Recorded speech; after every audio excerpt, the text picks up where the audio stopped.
Okay, so maybe you've watched my other two videos that I've already made about using neurolinguistic programming to program out an addiction, in this case, coffee, my coffee addiction, which, by the way, I did this exercise 2 days ago. So the coffee addiction appears to be gone.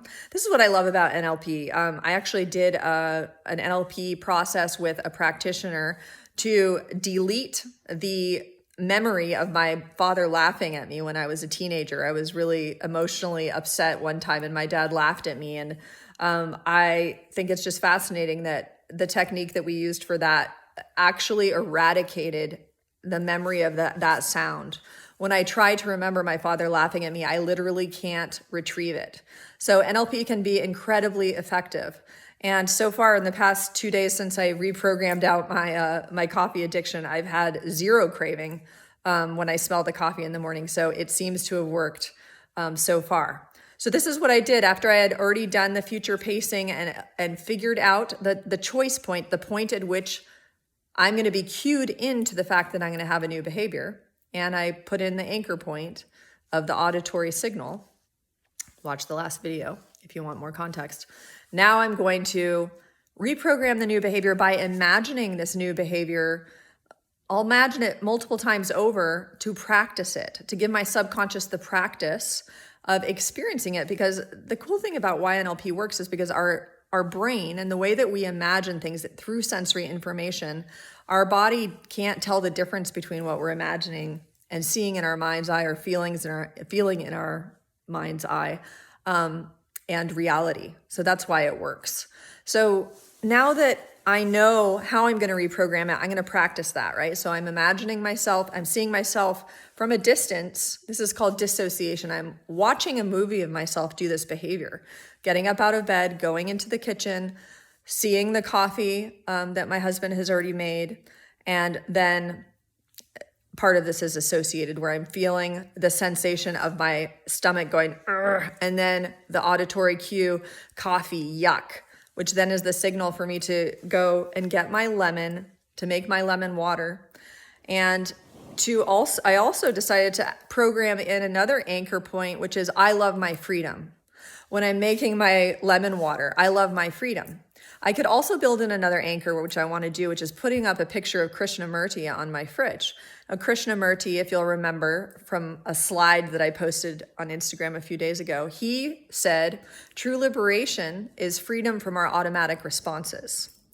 So by seeing a picture of Krishnamurti right by where the lemons are, and by having the auditory cue, I love my freedom, I'm reminding myself that I have agency. I am a sovereign being. I am not beholden to addictions at all, and I can choose healthy choices for myself.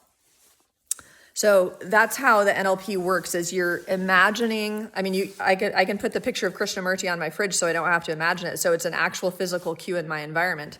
But for right now, in the process of actually imagining the behavior over and over, the new behavior, I'm imagining myself go through that sequence, get up, go over to see the coffee, feel my stomach, have the auditory cue, change the behavior, make a different choice, instill the new behavior of the lemon water, enjoy my freedom, and say hi to Krishnamurti. Repeat, repeat, repeat. Do that ideally up to around 8 times. It's just like building a muscle. The more you do it, there's muscle memory. So I'd say a minimum of 3 or 4 times, and ideally around 7 or 8 times. Just repeat that sequence over and over. And you really want to enhance any visual information that you get. Increase the saturation of the colors, make it more real for your consciousness.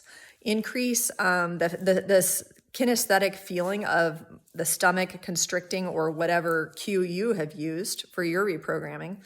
And in my case, I'm increasing the volume of the sound of the anchor point that says coffee, yuck, and then later on that says I love my freedom. So you're just wanting to enhance and saturate all of the sensory information as much as possible to make it as real for your consciousness as possible. Repeat, repeat, repeat, and it's going to work. You're being very thorough here. So far it has worked, and I just wanted you to know that technique. In the future, I'll be sharing more videos about NLP. I'm really excited. There is a method in NLP for inducing a certain state, a certain emotional state or attitude. So what we just did was behavior change, but we can also do a state change. And there's something called a break state where you can actually break yourself out of and snap yourself out of a negative state that you're in. But you can choose different states that you can induce at will on the spot if you've already pre-programmed them. So in the future, I'll be sharing with you, probably what I'm going to do is a state of agency. So first thing when I wake up in the morning, I'm going to be stepping into my circle of excellence, which is all the built-in associated sensations and feelings of feeling like I have freedom, agency, and sovereignty in my choices, and start off my day that way. So stay tuned for future videos. Thanks for watching.